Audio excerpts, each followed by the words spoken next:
അടുത്ത ആഴ്ച ആരാണ് ഇങ്ങോട്ട് വരുന്നത്? അത് നരേന്ദ്രമോദിയാണ്. അമേരിക്കൻ ജൂത സംഘടനകളുടെ വേദിയിൽ ഇസ്രായേൽ പ്രധാനമന്ത്രി ബെഞ്ചമിൻ നെതന്യാഹുവിന്റെ ആവേശകരമായ വാക്കുകളാണിത്. ലോകശ്രദ്ധ മുഴുവൻ ഇപ്പോൾ ഈ പ്രഖ്യാപനത്തിലേക്കാണ്. ഇന്ത്യൻ പ്രധാനമന്ത്രി നരേന്ദ്രമോദി വീണ്ടും ഇസ്രായേൽ സന്ദർശനത്തിനൊരുങ്ങുന്നു. ഈ ഫെബ്രുവരി 25, 26 തീയതികളിൽ അദ്ദേഹം ഇസ്രായേലിലെത്തുമെന്ന് ഔദ്യോഗിക വൃത്തങ്ങൾ സ്ഥിരീകരിച്ചു. ഇസ്രായേൽ പാർലമെന്റായ നെസറ്റിനെ മോദി അഭിസംബോധന ചെയ്യുമെന്നതും ഈ സന്ദർശനത്തിന്റെ പ്രാധാന്യം വർദ്ധിപ്പിക്കുന്നു.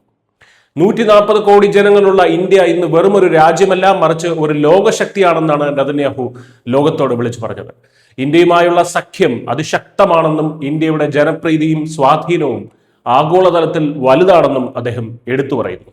2017 ചരിത്രപരമായ സന്ദർശനത്തിന് ശേഷം ഇത് 2ാം തവണയാണ് ഒരു ഇന്ത്യൻ പ്രധാനമന്ത്രി ഇസ്രായേൽ മണ്ണിലെത്തുന്നത്.